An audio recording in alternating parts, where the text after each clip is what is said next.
हो सके, जो ध्यान पूर्वक हो सके वो पुण्य है, और जो ध्यान पूर्वक न हो सके वो पाप है। इसलिए सवाल पाप को छोड़ने का और पुण्य को करने का नहीं है, सवाल है ध्यान पूर्वक सब कुछ करने का। और जो व्यक्ति जितना ध्यान पूर्वक हो जाता है उतना ही उसका जीवन धर्म और पुण्य बन जाता है और पाप तिरोहित हो जाता है। ध्यान का अर्थ है एक एक क्रिया मेरी जागरूक हो, होश से भरी हो, सोई सोई न हो। ये तीसरी सीढ़ी है जिससे हम बिल्कुल द्वार पर पहुंच जाते हैं, द्वार में प्रविष्ट हो जाते हैं। लेकिन ध्यान वहां पहुंचा देता है जहां परमात्मा का निवास है, लेकिन वहां नहीं पहुंचाता जहां परमात्मा ही है, उसका हृदय। मंदिर में पहुंच जाते हैं, परमात्मा के अभी भी बाहर रह जाते हैं, क्योंकि ध्यान में भी दो बच जाते हैं। एक मैं हूं जो ध्यान में है, जागा है, और एक वो सब कुछ है जिसके प्रति जागा है। अभी दो बाकी हैं। ध्यान में दो नहीं मिटते, द्वैत नहीं मिटता, ध्यान में द्वैत बना ही रह जाता है।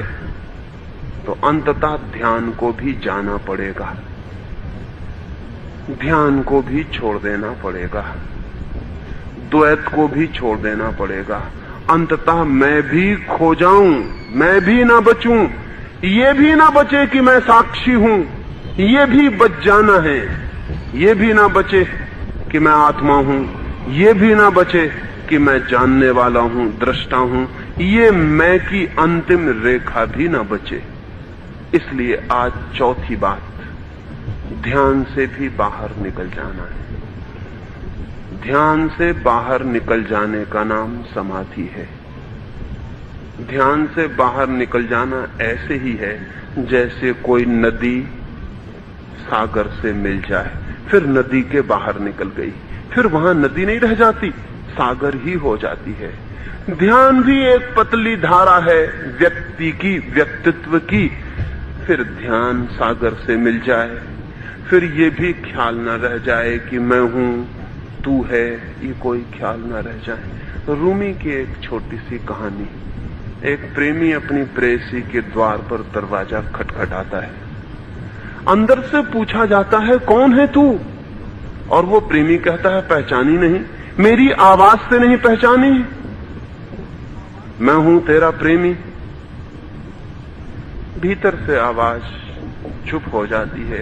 वो बहुत द्वार पीटता है, फिर भीतर से इतनी ही आवाज आती है, वापस लौट जाओ, ये प्रेम का घर बहुत छोटा है, इसमें दो ना समा सकेंगे। मैं पहले से ही यहां हूं और एक मैं और तुम आ गए, दो मैं इस छोटे घर में न बन सकेंगे, बड़ी कलह होगी। जहां जहां दो मैं हो जाते हैं वहीं कलह होती है। सब घर छोटे हैं और सब जगह दो मैं समा गए, सब जगह कलह। वो प्रेमी कहता है, मैं तेरा प्रेमी हूं, द्वार खोल। वो कहती, जब तक तू मौजूद है तब तक कैसा प्रेमी है, द्वार नहीं खुलेगा। मैं के लिए प्रेम का द्वार नहीं खुलता। वो प्रेमी वापस लौट जाता है। वर्ष बीतते हैं, वो अपने मैं को गलाता है, मिटाता है, शून्य करता है, राख करता है, जलाता है, फेंक डालता है। वर्षों के बाद फिर उसी द्वार पर फिर एक पूर्णिमा की रात द्वार खटखटा रहा है। भीतर से फिर आवाज आती है, कौन है तू? वो प्रेमी कहता है, कौन? अब तो मैं नहीं हूं, तू ही है। रूमी कहता है, द्वार खुल जाते हैं। मैं मानता हूं रूमी ने जरा जल्दी द्वार खुलवा दिए, अभी द्वार नहीं खुल सकते, क्योंकि वो प्रेमी कहता है, मैं नहीं हूं, तू ही है। जिसे तू दिखाई पड़ता है उसका मैं मिटा नहीं, बहुत सूक्ष्मतम रूप में जीवित है, शेष है, क्योंकि मैं के अभाव में तू भी दिखाई नहीं पड़ सकता है। जहां मैं नहीं वहां तू कहां? जहां मैं है वहीं तू का बोध हो सकता है। तू का बोध मैं का ही बोध है। रूमी जरा जल्दी दरवाजा खोल देता है। मैं दरवाजा खोलने को राजी नहीं। रूमी कहीं मिल जाए, अब मिलना बहुत मुश्किल। तो रूमी को कहूं कविता अधूरी है, अभी फिर प्रेमी वापस लौटना चाहिए। अब मैं कविता को आगे ले जाना चाहता हूं। वो प्रेमिका फिर कहती है भीतर से, तू तो अभी तुझे तू का पता है, तो फिर तेरा मैं शेष है, अभी लौट जा, दो यहां न बन सकेंगे। और वो प्रेमी वापस लौट जाता है। फिर वो कभी वापस नहीं आता लौटकर। फिर प्रेमिका ही उसे खोजती फिरती है, क्योंकि अब वो कैसे वापस आए। अब मैं बचा ही नहीं, अब तू भी नहीं बचा। वो किसके पास वापस आया, वो किसके पास जाए? वो कहीं नहीं जाता, उसे प्रेमिका ही खोजती है, प्रेमिका ही उसे ढूंढती है। अब वो नहीं है, अब उसे ढूंढना भी बहुत मुश्किल है। अब वो सब जगह है, क्योंकि जिसका मैं मिट गया, अब वो कहीं छोटी जगह नहीं हो सकता, अब वो सर्वव्यापी हो जाता है। जैसे ही ध्यान के ऊपर उठता है व्यक्ति, वैसे ही परमात्मा को हमें खोजने नहीं जाना पड़ता। हम मिट जाते हैं, परमात्मा खोजता हुआ आ जाता है। आज तक कोई आदमी परमात्मा को खोजता हुआ परमात्मा के पास तो पहुंच सकता है, परमात्मा के बिल्कुल भीतर नहीं पहुंच सकता। खुद मिट जाता है, परमात्मा उतर आता है। अंततः परमात्मा ही हमें खोज लेता है।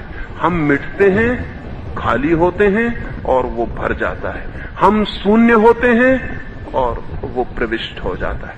रविन्द्रनाथ एक रात एक बजरे पर यात्रा कर रहे हैं। आधी रात है, चांद की रात है, पूरा चांद ऊपर है, बजरा है, नाव है। उस बजरे में बैठे हुए कोई किताब पढ़ते हैं। छोटा सा दिया जला रखा है, मोमबत्ती जला रखी है, उसी की टिमटिमाती रोशनी है, उसी में वे पढ़ते चले जाते हैं। उस मोमबत्ती की टिमटिमाती धीमी सी पीली रोशनी से बजरा भरा है, बीमार सी रुग्ण सी रोशनी। आधी रात गए, वे थक गए, किताब बंद करते हैं, फूंक कर बुझा देते हैं मोमबत्ती को, और अचानक जैसे कोई बंद द्वार खुल जाए, अचानक जैसे किसी अंधे को आंख मिल जाए, अचानक जैसे किसी बहरे के कानों पर वीणा का संगीत गूंजने लगे, अचानक जैसे कोई कांटे फूल बन जाएं, ऐसे रविन्द्रनाथ चौंक कर खड़े हो जाते। मोमबत्ती बुझी कि द्वार से, खिड़कियों से, रंध्र रंध्र से बजरे की चांद की किरणें भीतर भर आती।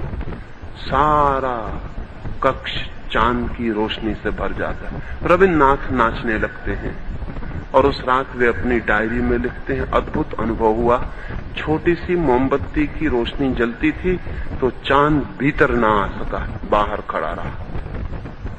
इतना बड़ा चांद, इतनी छोटी सी मोमबत्ती, लेकिन इतनी छोटी सी मोमबत्ती जलती थी भीतर, तो चांद बाहर रहा, नहीं आया भीतर, द्वार पर ठहरा रहा। बुझी मोमबत्ती और चारों तरफ चांद की लहरें भीतर प्रविष्ट हो गईं, उसकी किरणें भीतर नाचने लगीं। उन्होंने जाल बुन दिया।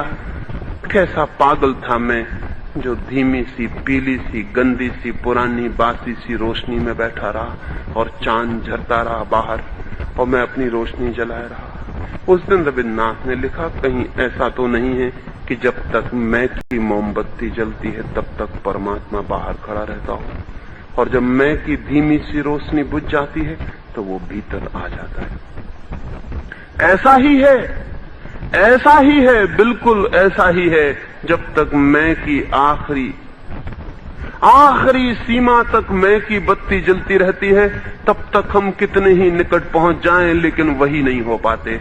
वो उसमें और हमारे बीच मैं का फासला बना रहता है। ध्यान से भी ऊपर उठ जाना है, क्योंकि ध्यानी को भी मैं का पता है। ध्यान से भी ऊपर उठ जाना है, क्योंकि ध्यानी को भी मैं साक्षी हूं, जानने वाला हूं, मैं हूं। जो लोग ध्यान से ऊपर नहीं उठ पाते, वे आत्मा से ऊपर नहीं उठ पाते। इसलिए बहुत से ध्यानी आत्मा के ऊपर परमात्मा नहीं है ऐसा कहते हुए मिलेंगे। वो मैं पर ही रुक गए हैं, आखिरी मैं पर रुक गए हैं, आखिरी सीमा पर रुक गए हैं। मैं भी जाने दो, ध्यान भी जाने दो, साक्षी भी जाने दो, सब मिट जाने दो, कुछ मत बचाओ, टूट जाओ, बिखर जाओ। तब जहां शून्य हो जाता है वो पूर्ण उतर आता है। यहां बत्ती बुझी, वहां उसकी रोशनी भीतर चली आती। अंततः मैं को भी तोड़ डालना है। विश्वास को उखाड़ा कि विचार आ सके। विचार आया कि उसे भी फेंक दिया।